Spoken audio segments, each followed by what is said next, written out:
Subscribe to my YouTube channel and press the bell icon for regular updates. नमस्कार दोस्तों, स्वागत है आपका फिर से मेरे एक नए वीडियो के साथ। मैं हूं सरफराज, आप देख रहे हैं मेरे YouTube चैनल सरफराज कुंस्ट। आज मैं बनाने वाला हूं एक मूवी का कैरेक्टर वेनम। मुझे उम्मीद है वीडियो आपको पसंद आएगी, तो चलिए शुरू करते हैं।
तो अब मैं हाईलाइट के लिए वाइट जेली रोल सकुरा का है, तो वो इस्तेमाल करूँगा। और इससे पहले वाला जो बैकग्राउंड था वो इसके साथ दोनों मर्ज हो रहे थे, इसीलिए यह दिख नहीं रहा था क्लियरली, तो मैंने इसे ब्लैक कर दिया।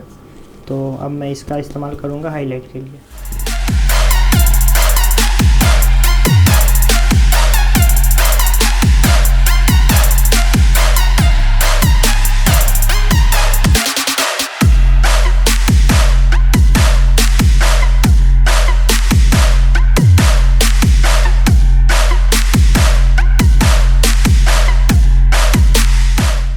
आपका बहुत बहुत धन्यवाद जो आपने पूरा वीडियो देखा। मुझे उम्मीद है कि वीडियो आपको पसंद आई होगी। पसंद आई हो तो लाइक कीजिए, शेयर कीजिए अपने दोस्तों के साथ और सब्सक्राइब कीजिए मेरे YouTube चैनल को। मिलते हैं अगले वीडियो में, तब तक के लिए बाय बाय, टेक केयर।